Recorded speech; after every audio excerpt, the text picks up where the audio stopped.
guys? Here I am back again with another vlog. Actually motovlog. Balik motovlog na naman tayo guys.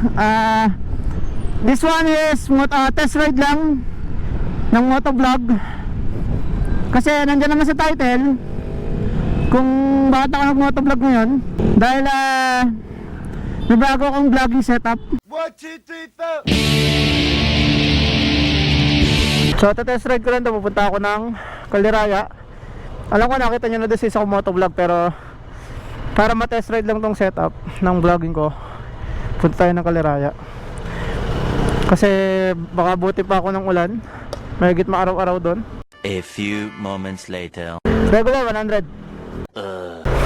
So nandiyan naman sa title guys, na take 3 na to ng test ride. Test ride 2, test ride 2 take 3. Kasi yung naunang dalawa ay pangit ang clip. So ito yung clip ng naunang dalawang motovlog ko, ang test ride. Ang tahimik ko nito pala, mountain sasakyan. So what's up guys, it's your boy Juney. So yan yung dalawang test ride ko na autoplay lang sounds ang audio ko.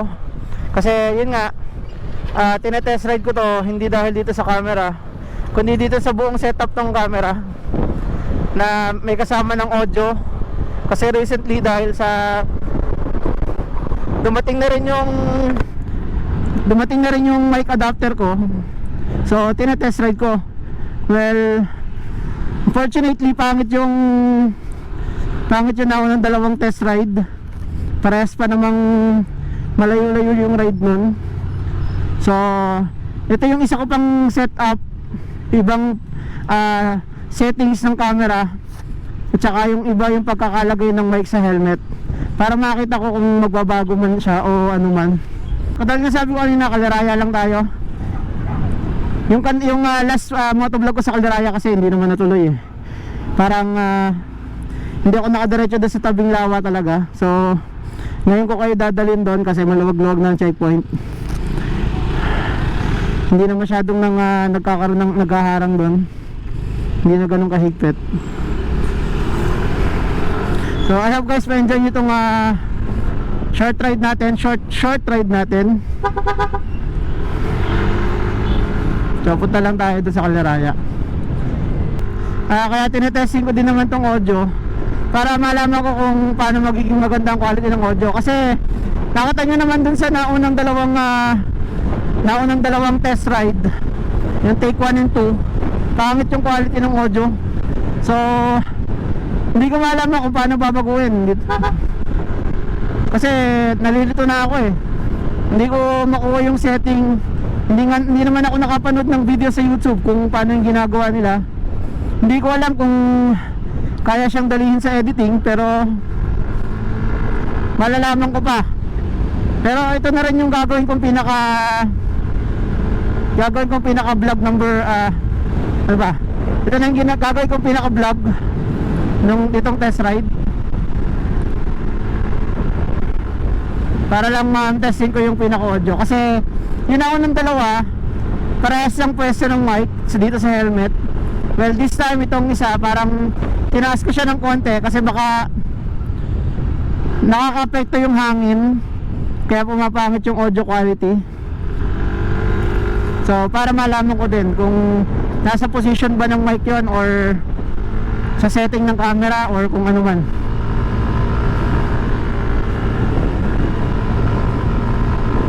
So sana hindi ako buti ng ulan. Kasi ilang kilometro pa, mga 5 kilometro pa pataas. Pero hindi naman ako magmamadali ngayon kasi delikado dito eh.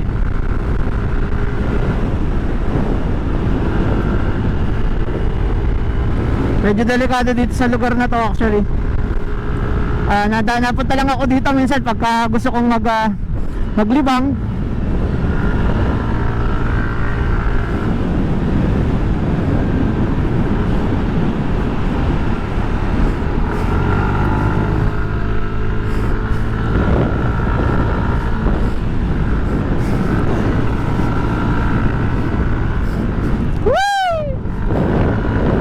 Enjoy!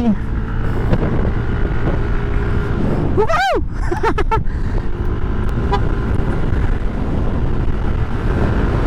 Itong part na to. Ito yung isang magandang sector dito eh.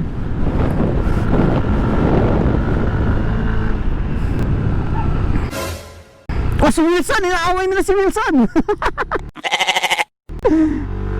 Inaaway ng mga aso si Wilson. Kong! Shout out! Si Wilson inaaway ng mga aso. Alam nyo guys, dito delikado din dito pagka nakabike. Gano'n mga aso nga. Meron akong kasamahan dito sa biker ng bayan, dito sa bayan namin. Na-aksidente siya dito sa Caliraya, gawa lang ng mga aso. Kasi yung mga owner ng aso dito sa amin, dito sa pag-akyat ng Caliraya, hindi nila tinatali sa bahay. Talagang alpas sila dito sa highway. So may tendency na masagasaan sila ng 4 wheels or may ma-aksidente ditong motor o kaya bike. So yun nga, may kakilala nga, yung katulad sa kakilala ko, nasampulan siya ng mga aso dito. Well, nakakatakot din. Kaya minsan dito hindi din ako nagraratrat ng andar. Tamang bilis lang. Kasi hindi mo sure dito eh.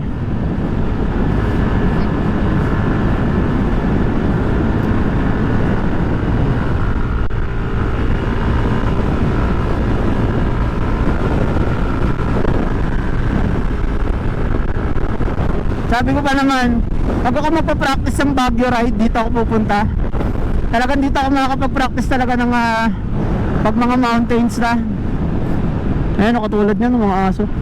Pag mga mountainous na yung nadaanan, dito maganda mag-practice sa Caliraya.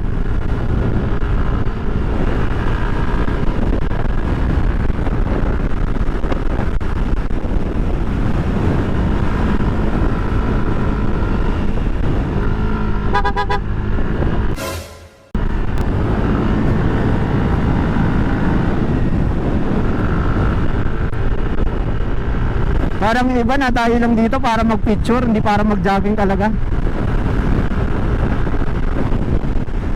Namimiss ko na rin na mag-bike dito. Yun nga lang, wala na akong bike. Ito sana isa sa magandang corner dito. Apex. Okay. Yun sana isang magandang corner dito. Yun nga lang, alanganin lagi dito sa pinakataas kasi minsan may mga baka dito. Minsan madalas dito gawa ng mga tae. Isang beses nga umahan ako dito, dun din sa test ride Take 2.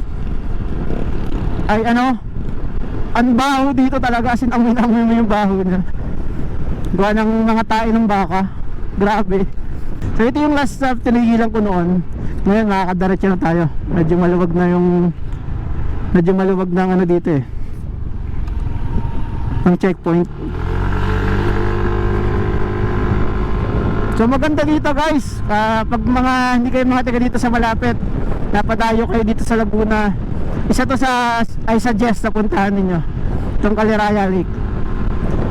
Ito ay isang man-made lake noong mga panahon yata ni Quezon, kasi ito din nagpo-provide ng electricity. Ito ang meron kasi ditong dam. Katulad nun, yung sikat na pupuntahan, yung spillway na yun. Yun ay para sa isang power plant. So ito yung mga favorite na tigilan nila. Kasi napakaganda ng tanawin dito. Tingnan naman guys, oh. So doon kayo dadalhin muna sa may spillway para makita nyo din. Balik tayo dito para tumambay. Oh shit. Mamaya tayo babalik doon para tumambay. Gusto ko lang pakita sa inyo yung spillway na yun. Ewan ko kung nakikita nyo. Ayun o. Spillway. So marami pala magja-jogging ng gantong oras dito. Kasi ngayon guys, itong lumawag-luwag ang quarantine, marami nang dumadayo dito para mag-bike, para mag-jogging, mag-ride, nakamotor, road trip, nakasasakyan. Ito yung sinasabi kong dam. So yun yung mga ginagawa nila dito mula nung lumuwag na yung quarantine. So syempre para makapaglabas naman sila ng bagong tanawin aside from sa bahay nila, dito sila napunta sa Caliraya. So katulad nung nakita nyo kanina, doon sila natambay lagi. Marami natambay doon. Tsaka itong spot na to. Tsaka yung kanina yung spillway nga kung tawagin. Meron pang isang sikat kasi pinupuntahan dito, yung tawag dito, yung Japanese Garden. So sa mga nakakapunta na dito sa Caliraya, alam nyo na yon. Sa mga hindi pa, ito lang yung ruta, tatahakin nyo. Pinagalang ko na lang para sa inyo, para makita nyo din, para din ma-enjoy ko yung ride. Putang ina, ang hirap kasi pag laging magmabilis dito eh. Hindi mo napapansin yung pinupuntahan mo eh. So, Kamote rides.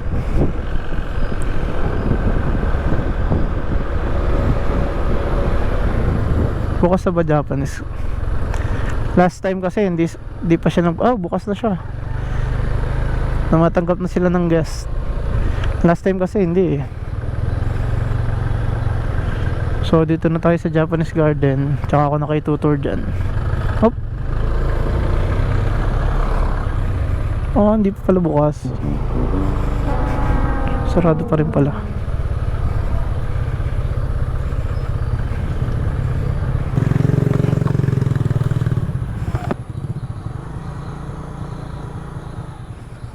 Picture muna tayo.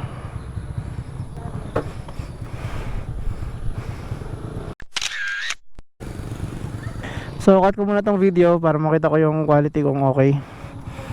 Ciao later.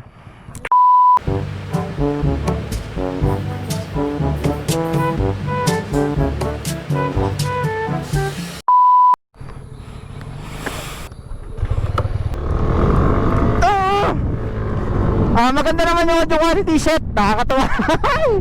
hindi na siya nagagaragad para maputol yung pinaka voice ko. Okay na yung audio, tangina. Napapamura na ako, sobrang saya. So next stop natin, Spillway. So yun yung Japanese Garden. Sa mga hindi pa nakakapunta, yung Japanese Garden. Saka ako na kayo tatalin doon sa ibang puntahin dito. Actually ito Kabinti na to, hindi na Tulumban eh. Pero yung pinupuntahan namin doon, may mga pinupuntahan kami doon dati eh. So itong next stop natin is yung Spillway nitong dam. So dito lang yun, malapit lang. So pipicture lang din ako ng konti. So ayun, tumakita nyo, namin din naglilibang dito, nagbabike. Siguro mga tiga dito din. So picture lang tayo muna. Then tambay na ako doon. Hindi na ako mag-vlog muna doon. Palubat na to, papalit na ako ng battery. So far successful ang test ride 2 take 3.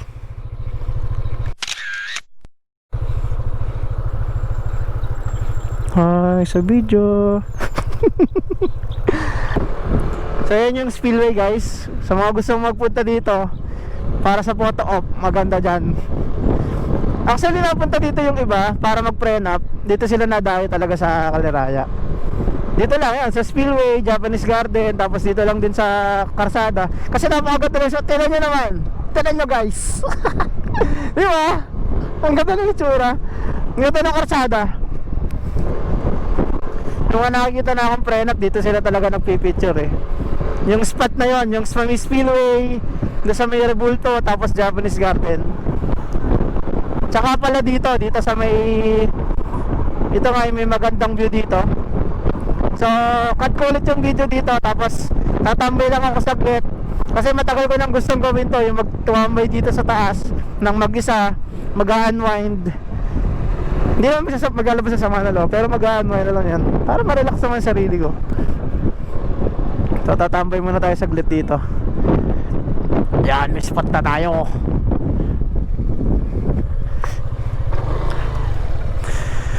So stop over muna ako. Hindi na ako magpo-photo. Nakakailang picture na ako dito. Nakakailang picture na kasi yung motor ko dito. So yun yung motor ko, Yamaha Aerox 155 na ABS version, yung S version. So cut ko muna yung video. Hi. So papalit muna ako ng, siguro hindi na no, Oo, hindi na akong papalit pala ng battery. So, cut ko muna itong video para mag-enjoy dito. Picture muna habang nagbibideo. So, mamaya ulit, papahinga lang ako saglit dito, then uuwi na rin ako. Later. A few moments later. Okay guys, pauwi na rin ako. Okay na yung saglit na tambay. Tambay lang saglit, motovlog ng bahagya, tapos uwi na. Tawin dito, kaya pag gusto nyo mag-unwind ng konti, kahit solo, may motor naman kayo, dayuhin nyo to. Hindi ko naman sinasabing ganun siya ka-peaceful, kasi kung makikita nyo yung mga kasabay ko dun sa spot, ang gugulo, mga kabataan. Pero kung gusto nyo mag-unwind, may mga lugar kasi dito na medyo tahimik din na pwede naman kayong maglabas ng sama ng loob. So, yung may mga spot nga dito, sabi ko nga sa inyo, katulad nito, itong spot na to, yung pinicture ko dun sa vlog ko last time na makita ko dito, okay din dyan, medyo tahimik dyan, makakapag-unwind ka. Pero mas maganda dyan kasi meron dyan may mga kubo. Mas maganda dyan na may kasama ka, ba, tropa, ba, jowa mo, dadala kayo pagkain, tambay kayo dyan.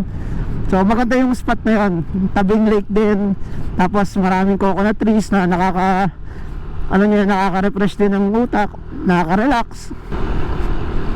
Famous bukuan yung mga door. Yun, tambayan nyo ng mga bikers pag umaakit dito sa Caliraya. Maganda, may mga magagandang spot dito, yun nga lang hindi natatambayan kasi mga private na lupa. Pero okay naman. Okay naman na hindi ka na pumunta or pumasok. So yun nga, pauwi na rin ako guys. Malapit lang pumunta sa bahay. Nakita nyo naman sa simula nitong vlog na doon lang siya. Nandun lang sa ilang kilometro lang yung ahon. Siguro mula dito sa amin hanggang doon sa spot kanina sa tinambayan ko, siguro mga wala pang 10 kilometro yun. Siguro mga 8 kilometers or so. 8 or 6, between 6 and 8 kilometers away. Ganun lang siya kalayo mula sa amin. Ito yung isang magandang spot eh. Yun nandun sa isa kong motovlog. Yun. Diba? Ganda. Tinitigilan niya ng mga sasakyan para lang mag-picture, para lang share sa Facebook, syempre. Kasi tinitigilan talaga yung spot na yun kasi ang ganda ng tanawin niya. Simula lapit na nakakapanood ng vlog ko, minsan pag gusto nyo mag-unwind, punta lang kayo dito. Gusto nyo mag-isa, mag-isip-isip, punta lang kayo dito sa Caliraya. So far doon sa naunang clip nitong video, okay yung audio niya. Ewan ko lang this time kung okay pa rin.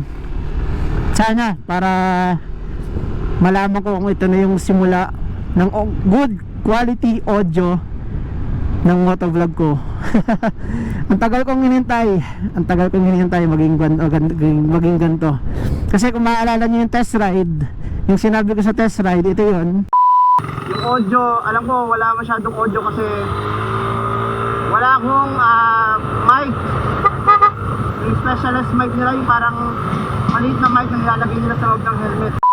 Yan, yung sinabi ko nga sa test ride.